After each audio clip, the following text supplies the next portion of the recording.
지구상에서 가장 위대한 화가 한 명을 고르자면 아마 레오나르도 다빈치가 될 겁니다. 다른 생각을 하는 사람은 많지 않을 것 같은데요. 많은 작품을 남긴 사람은 아니에요. 대신 여러 가지 습작이나 역사적으로 소장 가치가 높은 완성작들을 남기면서 그림이나 레오나르도 다빈치의 이름을 모르는 사람이 없을 정도로 유명인이 됐죠. 사실 그림만 그리던 사람은 아니었습니다. 직업이 아주 많았는데 조각가, 발명가, 건축가, 과학자, 음악가, 해부학자, 수학자 등 20여 가지의 직업을 가지던 천재였습니다. 숫자나 미적 감각이 필요한 대부분의 직업에서 천재성을 보였고요. 그중 화가로 가장 많이 이름이 알려졌죠. 단순히 잘 그려서 천재라고 불리던 사람은 아닌 것 같습니다. 남달라야 된다는 거죠. 어디서 본 적 없는 방식이고 쉽게 따라할 수도 없어야 천재가 되는 것 같아요. 특이한 경우에 실력이 떨어지는 경우를 볼 수 있습니다. 그런데 다빈치는 실력과 독특함을 둘 다 가진 사람이었어요. 거기에 르네상스 시대를 살던 사람이라는 거죠. 14세기부터 16세기를 르네상스 시대라고 부릅니다. 인류 역사에서 가장 많은 예술가들이 탄생하던 시기였어요. 많은 귀족들의 후원으로 창작 활동이 가능한 때였고요. 예술을 해도 누구나 돈을 벌 수 있는 시대였습니다. 지금과는 굉장히 다르죠. 유명 가문의 사람들이 예술적 가치를 중시하면서 예술가들을 후원하고 키워내는 시기였는데 이 사이에서 가장 뛰어난 사람이 다빈치였던 겁니다. 자, 아무리 천재성을 가졌어도요. 하지만 이런 귀족들의 후원이 없었다면 이런 최후의 만찬 같은 세기의 명작은 아마 나오지 못했을 것 같아요. 이 그림은 이탈리아 밀라노에서 가장 막강한 영향력을 끼치던 귀족 가문인 스포르차가 레오나르도 다빈치를 정기적으로 후원하면서 만들어졌는데요. 어느 날 루도비코 스포르차라는 귀족이 예수 그리스도가 십자가에 못 박히기 전 자신의 제자들과 최후의 만찬을 가지는 장면을 그려달라면서 다빈치에게 작품 의뢰를 했던 겁니다. 그러자 다빈치는 1495년부터 밀라노의 가톨릭 교회인 산타 마리아 델레 그라치 성당 수도원에 가로 8m 80, 세로 4m 60 크기의 벽화를 그리기 시작했고 약 3년 만에 이 최후의 만찬이라는 대작을 완성했습니다. 그런데 이 그림은 그려진 장소의 문제로 훼손이 굉장히 많았어요. 식당에 그려지다 보니까 계속 음식을 만들면서 생기는 습기에 노출됐을 겁니다. 그리고 2차 세계대전 때 연합군의 공격을 받았어요. 이 성당이. 그래서 작품 보호 차원에서 미리 모래주머니들을 쌓아주긴 했습니다. 그 앞에. 그래서 이 그림이 그려진 벽이 무너진 건 아니에요. 그런데 대신 지붕이 무너진 겁니다. 이때 그림이 천장 없이 3년간 비바람에 그대로 노출되면서 훼손은 더 심각해졌습니다. 그래서 지금 우리가 보는 최후의 만찬은요, 전문가들이 여러 번 복원 작업을 거친 그림이라는 거죠. 이 그림이 유명해요. 일단 전 세계에 알려진 계기는 전쟁이 끝나고 이 그림이 그려진 성당이랑 밀라노가 관광지로 알려지면서부터였는데 전문가들이 관심을 많이 보이고 그림에 대한 해석을 한 거죠. 다양한 해석이 시도되면서 다빈치가 어떤 의도로 이 그림을 그렸는지를 좀 알아보려고 했습니다. 그러면서 최후의 만찬을 두고 생기는 의문들로 주제를 한 소설도 생겨났는데 이 책이 엄청나게 유행을 했던 거죠. 이때 본격적으로 작품을 둘러싼 미스터리들이 생겨나기 시작했습니다. 그럼 궁금하죠? 이 그림엔 대체 어떤 의문점들이 있냐는 겁니다. 자, 이번 시간에는요, 레오나르도 다빈치의 역작 중 최고의 작품인 최후의 만찬을 둘러싸고 있는 이 그림의 미스터리 한번 알아보도록 하겠습니다. 자세한 내용 궁금하시면 구독과 좋아요 부탁드립니다. 자세한 이야기 들어가기 전에 먼저 이 최후의 만찬에 대한 작품 이해가 좀 필요할 것 같은데요. 이 그림의 배경을 이야기하자면 그 당시 로마의 지배를 받던 유대인들이 하루빨리 독립을 원하고 있었습니다. 이때 유일신인 하나님과 사랑, 복음을 전파하던 예수라는 젊은 유대인이 나타났어요. 수많은 제자들을 거느리고 있었죠. 예수의 등장에 자신들의 독립을 원하던 유대인들은 드디어 이스라엘의 왕이 될 만한 사람이 나타났고 따라서 우리도 곧 독립이 가능할 것 같다는 이런 가능성을 봤습니다. 사람들이 기대했어요. 하지만 정작 예수는 어려운 사람을 돕거나 모든 인간을 국가로 나누지 않고 하나의 같은 인간으로만 본 겁니다. 이 사람들 중엔 당연히 로마인도 섞여 있는 거죠. 유대인들은 예수가 못마땅했어요. 따르는 사람들은 계속 늘어나고 자신은 나름의 세력도 계속 갖추고 있는데 정작 로마에 대항할 생각은 안 하고 인간은 모두 똑같이 불쌍한 존재라면서 가난한 로마인들을 돕고 있는 겁니다. 이 문제로 유대인 제사장이나 장로들과 갈등을 겪기 시작했고요. 결국 이들이 예수를 이단으로 몰아 로마에 넘기려고 했어요. 예수는 체포되기 전날 밤 자신의 12 제자들과 함께 식사를 합니다. 그리고 여기서 의미심장한 말도 하나 남겼죠. 내가 진실로 너희에게 이르노니 너희 중 하나가 나를 팔리라 라는 말이었습니다. 자신이 배신당했던 사실을 알고 있던 거예요. 하지만 예수는 도망치지 않고 자신의 죽음을 받아들입니다. 그리고 마지막으로 빵과 포도주를 들어 기도한 후 이는 나의 피와 살이다 라고 말하면서 죽어서까지 사람들에게 헌신하겠다는 의미로 제자들에게 나눠줬습니다. 여기까지가 기독교에서 아주 중요시하는 사건으로 예수의 말씀을 전하는 복음서 중 4개에서 언급되고 있는 내용입니다. 성서마다 내용의 차이는 조금씩 있어요. 하지만 맥락은 거의 같고요. 레오나르도 다빈치의 최후의 만찬이라는 그림이 바로 이 사건을 그린 작품인 거죠. 내용만 놓고 봤을 때 우리가 미스터리하다라는 느낌은 딱히 좀 들지 않습니다. 그런데 왜 이 그림을 두고 지금까지 많은 이야기가 생겨나냐는 것이죠. 지금부터 작품이 탄생할 수 있었던 최후의 만찬 이후의 일들과 왜 그림에 대한 의문점이 생기는지를 알아보도록 하겠습니다. 먼저 우리는 예수가 평생 독신 생활을 했던 것으로 알고 있죠. 그런데 성경을 보면 마리아 막달레나라는 여성이 항상 예수 주변에 있었고 성서에서도 예수를 따르던 여성 중 항상 가장 첫 번째로 등장합니다. 그래서 사실은 둘이 부부였을 것이라는 이야기도 있어요. 예수가 십자가형에 처했을 때 마리아 막달레나는 예수의 아이를 임신 중이었고 자신과 아이를 위해 예루살렘을 떠나 프랑스 남부로 이주했다는 내용도 볼 수 있거든요. 마리아 막달레나가 프랑스로 망명한 뒤에 예수의 사상과 유일신을 믿는 그리스도교 신자들이 늘어나면서 기존에 믿고 있던 유대교와 태양신을 숭배하던 로마인들 간엔 분열도 일어났었다고 합니다. 이 위기를 극복하기 위해 로마의 왕인 콘스탄티누스는 서기 325년에 그리스도교를 로마의 국교로 삼았어요. 그래서 로마를 통합하는 데 성공합니다. 원래는 태양신을 모시던 제사장 역할까지 하던 왕이 갑자기 나라의 국교를 바꾼다는 건 쉬운 결정이 아니었겠죠. 그리고 그리스도교 사상 강화를 위해 의회도 열었어요. 여기서 그리스도교 교파의 지도자들을 모아서 투표를 합니다. 어떤 복음서를 채택할지와 예수의 부활절 날짜, 각종 의식들을 정했죠. 이 회의를 통해 유대인 목수의 아들로 태어난 예수는요, 신이 돼버렸어요. 신성시되는 존재로 바뀐 거죠.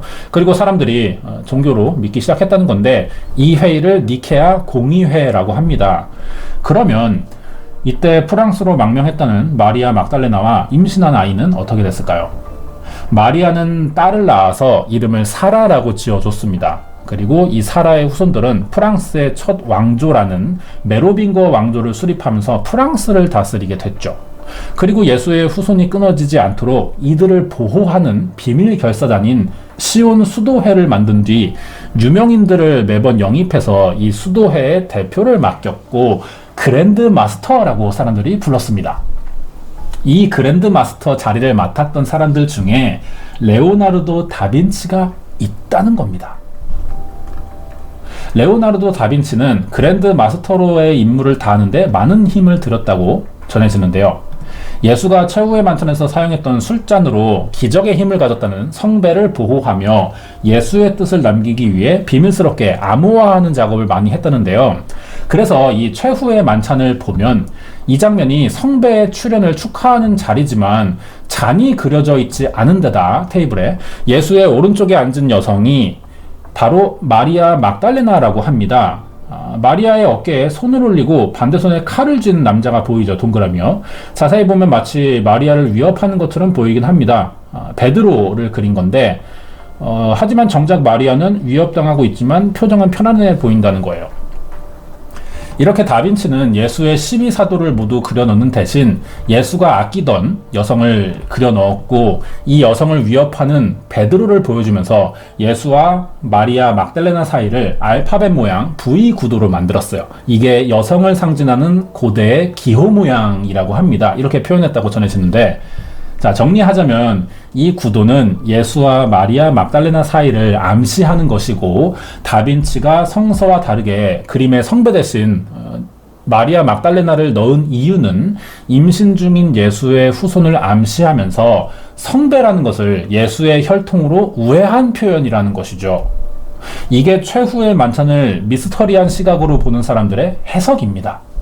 그렇다면 이런 해석을 뒷받침하는 근거는 과연 뭘까요? 니케아 공의회에서 예수를 신으로 재탄생시키기 위한 결정을 했을 때 예수를 인간으로 표현하는 복음서들은 모두 제외했었거든요. 이 중 하나인 빌립 복음서라는 책을 보면 구세주인 예수는 벗인 마리아 막달레나를 그 어떤 사도보다 사랑했다고 적혀 있습니다. 그리고 예수가 있었던 시대에서 벗은 친구보다 부부 사이에 더 가깝다고 해석되는데요. 마리아 막달레나가 적었다고 전해지는 복음서도 하나 있습니다. 여기를 보면 사도 베드로가 평소에 예수와 마리아의 관계를 질투했다는 내용이 등장하는데, 이 그림의 내용인 거죠. 이것이 다빈치가 그린 최후의 만찬에서 베드로가 마리아 막달레나 어깨에 손 올린 장면으로 표현됐다는 거예요. 즉 마리아 막달레나와 예수는 부부 사이였기 때문에 이 둘 사이엔 아이가 생길 수밖에 없고, 이 사실을 안 다빈치는 성배 대신 여성을 그려 우회적으로 표현했다는 것이죠. 자, 여기서 성배라는 단어도 중요한데요. 중세에서 사용하던 영어 단어로 바꾸면 상그리엘이라고 하는데, 이 사이를 띄어서 읽으면 생리얼이 됩니다. 왕족의 피라는 뜻으로 바뀌게 되거든요. 그러니까 마리아 막달레나의 몸엔 예수의 피인 후손을 품었으니 이 자체가 성배를 의미한다고 볼 수 있기 때문에 예수 옆에 있는 사람이 정말 마리아 막달레나라면 최후의 만찬이라는 그림에 성배를 그리지 않은 이유는 설명이 된다는 것이죠. 여기까지의 내용이 소설인 다빈치 코드에서 다뤄졌고 영화화되면서 알려지자 이전에 많은 사람들이 이 그림의 미스터리함을 느끼게 됐습니다. 그래서 정말 다빈치가 예수의 혈통을 지키기 위해 일부러 이런 작품을 그려냈는지를 두고 다양한 추측과 해석, 이야기들이 생겨났고요. 미스터리를 좋아하는 사람들에겐 아주 좋은 소재가 되었던 것이죠. 자, 그럼요. 지금부터 레오나르도 다빈치가 그린 이 최후의 만찬에서 예수 옆자리에 앉은 여성이 정말 마리아 막달레나이며, 다빈치가 성배를 그리지 않은 이유에 예수의 혈통을 지키기 위한 비밀이 정말 들어있는지 이 미스터리를 한번 파헤쳐 보도록 하겠습니다. 먼저 니케아 공의회를 통해 예수를 신으로 만들기 시작했고요. 여기에 방해되는 다른 복음서들은 제외했다는 이야기가 사실이 아닙니다. 니케아 공의회가 있기 전부터 4개의 복음서를 통해 이미 예수는 신성시 되었었고요. 공의회에서 논의된 것은 예수를 유일신인 하나님과 동등한 존재로 봐야 하는지를 투표로 정했던 거예요. 공의회를 통해 갑자기 신격화된 것은 아니라는 이야기죠.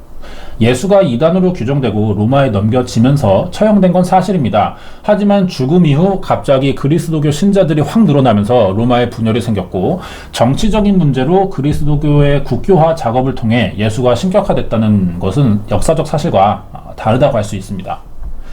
두 번째로요, 실제 최후의 만찬에서 가장 중요하다는 성배가 왜 정작 다빈치의 그림에는 나오지 않는 것이며 예수 옆에 있는 여성이 정말 마리아 막달레나이냐는 부분인데요. 자, 그림 보겠습니다. 자, 이 그림은 평생 동안 다빈치가 써온 작업 노트의 일부인데요. 최후의 만찬을 그리기 전에 연습을 해본 그림입니다. 작업 노트에서 이 내용을 찾을 수 있었어요. 다빈치가 항상 작품에 들어가기 전에 수많은 습작을 합니다. 그리고 철저하게 그림에 대한 구도나 계획들을 세운 것은 이미 잘 알려진 사실이에요. 최후의 만찬을 그리기 전에도 이런 계획을 당연히 세웠겠죠. 작품 노트엔 예수와 사도들 앞에 유리잔을 그리기로 한 내용이 분명히 있었습니다. 그러니까 최후의 만찬을 그리는 작업에 들어간 다빈치가 이 그림에서 가장 중요하게 다뤄야 할 부분을 일부러 누락할 일은 거의 없다고 봐야겠죠. 그러자니 최후의 만찬에는 분명히 성배가 보이지 않고 있거든요. 이걸 설명할 수 있어야 되는 겁니다. 그림은 앞에서 말한 대로 훼손이 많았어요. 식당에 그려져서 습기에 노출됐고 2차 세계대전도 겪었습니다. 이 훼손된 그림을 복원하는 과정에서 유리잔의 표현이 흐려지거나 생략돼서 보인 거예요. 자세히 찾아보면 최후의 만찬에는 분명히 성배들이 그려져 있거든요. 우리가 성배라고 하니까 왠지 어감상 좀 특별할 것 같고 크기도 왠지 더 클 것 같고요. 이런 느낌이 들어요. 그런데 성배는 단순히 술잔을 표현하는 말입니다. 대신 예수가 자신의 피라고 말하면서 포도주를 받은 잔이기 때문에 특별한 의미가 들어있을 뿐이죠. 거대하고 뭔가 화려하고 이런 건 아니에요. 그러니까 이 그림에 보이는 컵의 물체는 성배가 맞는 거죠. 레오나르도 다빈치의 그림 외에도요, 다른 화가들이 최후의 만찬을 그려왔습니다. 자, 이 그림도 봐야 하는데, 자, 이 그림도 보자면, 자, 빨간색 동그라미 보시면 유리병이 등장하고 있습니다. 그러니까 이게 다빈치의 숨겨진 의도는 될 수 없어요. 일부러 성배를 그리지 않았다는 것은. 이미 다른 그림에서 성배라는 게 등장하고 있는데 다빈치만 숨긴다고 해서 이게 비밀 메시지가 되지는 않습니다. 따라서 성배 대신 마리아 막달레나를 그렸다는 이야기는 사실이라고 보기 힘들죠. 다빈치의 작업 노트에서도 유리잔에 대한 언급은 있었고요. 분명히 그려놨는데 이런 이야기가 떠들고 있으면 사실 다빈치는 좀 억울할 것 같긴 합니다. 자, 그럼 이어서 예수 옆에 있는 그 여성이 정말 마리아 막달레냐가 맞냐는 것도 살펴봐야 되는데, 다빈치는 작품 노트에서 예수를 포함한 인물들을 모두 남자라고 표기해뒀습니다. 그런데 왜 계획과 다르게 최후의 만찬에는 여성이 있냐는 것이죠. 다음 그림 보겠습니다. 이 여성은요, 다양한 그림에서 예수의 옆에 등장하고 있습니다. 사도 요한이에요. 요한은 예수의 12사도라고 불리는 제자들 중 가장 나이가 어린 사람이고요. 예수가 특별히 아끼던 사람이었다고 알려져 있습니다. 그리고 작품이 제작된 시기가 르네상스 시대라는 거죠. 이 당시 화풍이 남자아이를 유독 예쁘장하게 그리려는 경향이 있어요. 실제로 그 시대 사람들이 뭐 남자라고 해도 머리를 기르거나 장신구를 걸치기도 했고요. 그러면은 최후의 만찬에서도 이런 시대상을 반영했다고 보는 게 타당하죠. 이 사람이 마리아 막달레나라면은 12사도 중 하나인 요한은 최후의 만찬에서 왜 빠졌는지, 그리고 또 왜 11명의 사도만 그렸는지 이거를 설명할 수가 없게 됩니다. 요한은 예수가 특별히 아끼던 인물이기도 한데 다빈치가 일부러 그리지 않는 것도 이상한 것이죠. 세 번째로, 마리아 막달레나가 적었다는 마리아 복음서에 베드로가 예수를 질투했고 최후의 만찬에서 칼을 들고 마리아를 위협했다는 이야기도 사실이 아닙니다. 예수 오른쪽에 있던 아까 그 여성처럼 보이는 인물이 사실은 마리아 막달레나가 아니고요, 사도 요한이에요. 그렇기 때문에 예수가 너희들 중 나를 팔아넘긴 사람이 있다는 말을 했을 때 사도 요한의 어깨에 손을 짚고 배신자가 누구인지 물어보는 듯한 그런 모습이라고 보는 게 레오나르도 다빈치의 의도에 더 가깝다는 생각이 좀 들어요. 그렇기 때문에 베드로가 요한을 위협했다기보다는 식사 도중이라 칼을 쥐고 있는 정도로 보이고요. 이 부분은 다빈치의 작업 노트에도 언급되어 있습니다. 네 번째, 예수와 마리아 막달레나 사이를 언급한 빌립보금서에서 벗이라고 표현된 것은요, 부부관계를 말하는 게 아니에요. 이게 그 소설 다빈치 코드를 쓴 댄 브라운이 벗이라는 단어는 부부관계를 나타낸다고 주장했던 건데, 빌립보금서는요 고대 이집트어인 콥트어로 기록되어 있습니다. 여기를 보면은 코이노스라는 단어를 사용하거든요. 이게 동료나 친구, 동업자를 뜻하는 단어예요. 그래서 벗이라는 표현이 결국 맞는 겁니다. 그런데 이 벗을 댄 브라운이 다시 부부라고 해석한 거죠. 결국 댄 브라운의 해석은 틀렸다고 볼 수 있습니다. 여기에 마리아 막달레나가 직접 작성한 마리아 복음서와 빌립 복음서 등 6개의 복음서는 이미 대부분의 학자들이 조작이라고 판단한 적도 있고요. 기독교에서도 해당 복음서들이 예수가 죽고 오랜 시간이 지난 뒤 2세기에서 6세기 사이에 기록됐다는 점에서 신뢰성이 떨어진다는 지적을 했기 때문에 지금은 이단 문서로 취급할 정도입니다. 정리하자면 다빈치 코드를 쓴 댄 브라운은 종교계에서 인정해주지 않는 문서를 가지고 그것도 왜곡 해석까지 해가면서 최후의 만찬엔 비밀이 숨겨져 있다고 주장해 왔었던 거예요. 사실 이런 주장을 한 사람은 댄 브라운이 처음은 아니었습니다. 그 전부터 최후의 만찬에는 아름다운 용모를 가진 마리아 막달레나가 등장하고 성배가 그려져 있지 않기 때문에 이것이 다빈치의 의도적인 계획이라는 이야기가 있었는데요. 과연 어디서 시작됐다는 걸까요? 최후의 만찬의 미스터리가 다빈치 코드에서 최초로 다뤄진 게 아니고요. 1982년에 이 책이 나왔습니다. 성혈과 성배라는 책인데 이 내용의 일부를 다빈치 코드에 차용해 왔던 거예요. 성혈과 성배가 10년 먼저 나왔습니다. 이때도 파장은 굉장히 컸었고요. 우리나라 기자들도 이 책에 관한 기사를 쓴 적이 있었습니다. 다빈치 코드는 10년 뒤에 최후의 만찬의 각종 관련된 음모들을 정리해 놓은 책이었던 거죠. 그래서 댄 브라운이 해당 부분에 표절 시비가 걸려서 소송당한 적도 있었어요. 하지만 승소를 했습니다. 그리고 책이 더 많이 팔리다 보니까 다빈치 코드가 최초인 것처럼 알려져 있는 것이죠. 여기서 궁금한 점은 그럼 성혈과 성배에서 나오는 예수와 마리아 막달레나의 이야기도 가짜냐는 것이죠. 근거가 있다면 그 출처가 어디인지 좀 알고 싶은데요. 시작이 있습니다. 1975년 자신이 예수의 핏줄이자 메로빙거 왕조의 후손이라고 주장하는 피에르 플랑타르라는 남자예요. 이 사람이 비밀 결사단체인 시온 수도회와 이를 지키는 그랜드마스터에 관한 이야기를 밝히면서 시작됐던 겁니다. 이 사람이 범인이죠. 이 남자는 1956년에 시온 수도회라는 단체를 정식으로 등록했고요. 프랑스 정부에 자신이 프랑스 최초의 왕조인 메로빙거 가문의 후손이니 왕위를 인정해달라는 요청을 해오고 있었습니다. 그리고 실제로 예수는 죽지 않았으며 마리아 막달레나와 프랑스로 망명해 후손을 낳았다는 이야기로 사람들을 속여왔어요. 사기꾼인 거죠.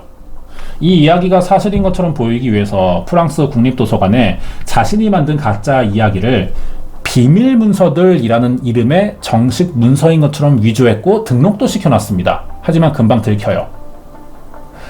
플랑타르가 시온 수도회를 등록할 당시 같은 창설 멤버였던 안드레 보놈이라는 사람이 1976년에 모든 사실을 폭로했습니다. 둘이 싸웠었는지 실제 시온 수도회는 오래전부터 있던 단체가 아니라 플랑타르가 1956년에 어떤 지역의 산 이름을 따서 만든 유령 단체이고 플랑타르의 말은 모두 거짓이라고 밝힌 거예요. 이렇게 사실이 공개됐습니다. 하지만 이미 플랑타르가 꾸민 가짜 이야기를 믿는 사람들은 너무 많았고요. 실제 자백이 있었고 거짓이라고 밝혀졌지만 듣는 사람은 없었습니다.